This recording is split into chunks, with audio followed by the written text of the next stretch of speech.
আসসালামু আলাইকুম ওয়া রাহমাতুল্লাহি ওয়া বারাকাতুহু।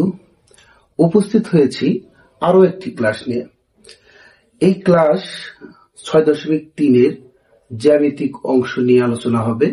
আমরা গত পর্বগুলোতে এই 6.3 এর জ্যামিতি নিয়ে আলোচনা করেছি এবং এই 6.3 এর আলোচনা হবে হলো ত্রিভুজ সংক্রান্ত। আমরা ত্রিভুজ সম্পর্কে আগের থেকেই আমরা গত পর্বগুলোতে অল্প একটু হলেও কি জেনেছি। আমরা এই আলোচনার মাধ্যমে আমরা প্রথমে শুরু করব হলো ত্রিভুজ কি। ত্রিভুজ দ্বারা আমরা কি করব শুরু করব। ত্রিভুজটা কি? যে তিন বাহু দ্বারা আবদ্ধ ক্ষেত্রকে কি বলা হয়? ত্রিভুজ। এবং এই ত্রিভুজের যে কোনো দুইটা বাহুর সমষ্টি তৃতীয় বাহু অপেক্ষা কি বৃহত্তর। এবং এই ত্রিভুজের আরো কিছু আছে, যেমন যে বহিস্থ কোণ অন্তঃস্থ বিপরীত কোণ দ্বয়ের সমষ্টি কি সমান। এবং দুইটা ত্রিভুজ যখন আমরা কি করব, দুইটা ত্রিভুজ যখন তুলনা করব তখন যে দুইটা ত্রিভুজের সাদৃশ্যতা এখানে দেখাইতে পারবো এবং দুইটা ত্রিভুজ নিয়ে সর্বসম দেখাইতে পারবো। এখানে আমরা এই পর্বতে সর্বসম দেখাবো। এই সর্বসম দেখানোর মাধ্যমে আমরা কি করব, এই জ্যামিতিটা কি করব, প্রমাণ দেখাবো। দেখো আমরা বোর্ডে একটা কি লিখছি, একটা প্রশ্ন লিখছি, সেটা হলো এবিসি ত্রিভুজের বিসি বাহুর মধ্যবিন্দু ডি হলে প্রমাণ করো যে AB plus AC greater than 2AD। এখানে কিন্তু প্রশ্নেই বলা হয়েছে যে যে কোনো ত্রিভুজের যে কোনো দুই বাহুর সমষ্টি তৃতীয় বাহু অপেক্ষা কি হবে, নিশ্চিত বড় হবে। আমরা সেই জিনিসটাই দেখাবো। সর্বপ্রথম আমি আগে একটা চিত্র আঁকাবো। একটা চিত্র আঁকালাম। এখানে এ বি সি একটা কি করব, ত্রিভুজ আঁকাবো। এই ত্রিভুজের বিসি বাহুর মধ্যবিন্দু কত হবে? ডি হবে।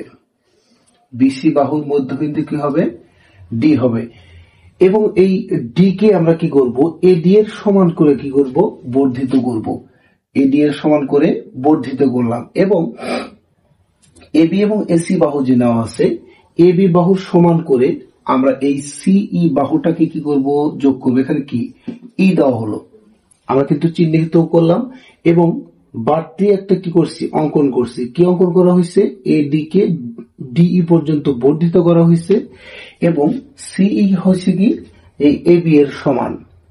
এবং এখানে আরো কিছু আছে, দেখো এই কোণ এবং এই কোণ, এই কোণ এবং এই কোণ, এই দুটা কি কোণ, বিপ্রতীপ কোণ।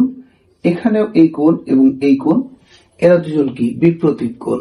এখন আমরা প্রমাণ করতে গেলে আমরা এই দুইটা ত্রিভুজের কি সমন্বয়ে প্রমাণটা দেখাবো। দেখো এ বিডি ত্রিভুজ এবং সিডিই ত্রিভুজ, এই দুইটা ত্রিভুজের আগে সর্বসম দেখাবো। দেখো প্রমাণে আসি।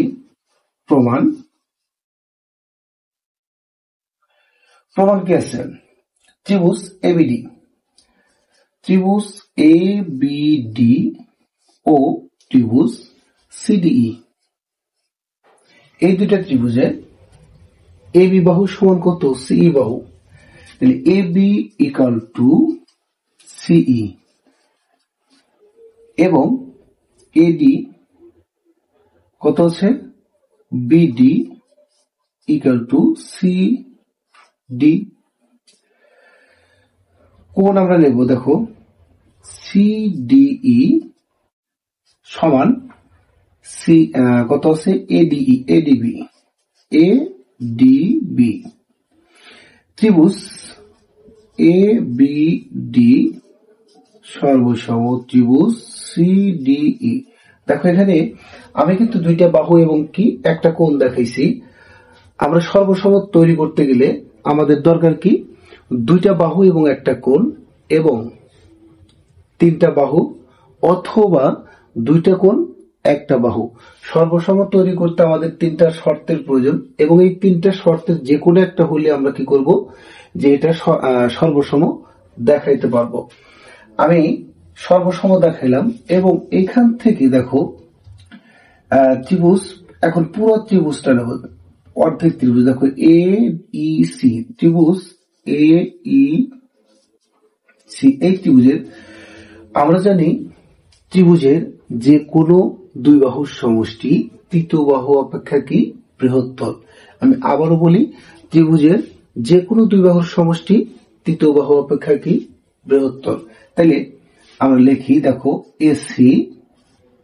এসি প্লাস সিই, আমরা যে কোনো দুইটা বাহু নিছি এবং তৃতীয় বাহু কি আছে এই, তৃতীয় বাহু কত এই। তাহলে এই বাহুটাকে দুইটা খণ্ডে ভাগ করা হয়েছে, এডি এবং কত ডিই। তাহলে এই সমান আমরা কি লিখতে পারি, এসি প্লাস সিই গ্রেটার দেন এডি প্লাস কত আছে ডিই। লেখা যায়? অবশ্যই লেখা যায়। এসি প্লাস সিই বাহু সমান কত এবি। তাহলে এবি গ্রেটার দেন, এখানে এডি সমান কত ডিই। তাহলে এডি সমান কত ডিই যদি হয়, তাহলে ডি সমান কত এডি লেখা যায়। তাহলে ডি সমান কত আমরা লিখবো এ ডি, বা AC plus AB greater than 2AD। প্রমাণিত। এখানে দেখো আমরা কত সহজেই সুন্দরভাবে প্রমাণটা দেখাইলাম। প্রমাণটা কেমনে দেখাইলাম, আমাদের বেসিক কিছু বিষয় জানা আছে, এই কারণে আমরা কি করতে পারছি, খুব সহজেই সুন্দরভাবে প্রমাণটা দেখানো কি হয়েছে সম্ভব হয়েছে। তোমরা এই জ্যামিতি বা যে কোনো অঙ্ক যখন প্রমাণ করতে যাবা অথবা অঙ্ক করতে যাবা, তখন কিছু না কিছু কি সমস্যা সামনে আসবে। এই সমস্যাগুলো সমাধান কিভাবে হবে, বেসিক বিষয়গুলো না জানলে এই সমাধানগুলো করা সম্ভব না। এই কারণে প্রত্যেকেরই ছোট ছোট বিষয়গুলো কি করা, গুরুত্ব দেওয়া। সবাইকে আবারও ধন্যবাদ জানিয়ে শেষ করছি।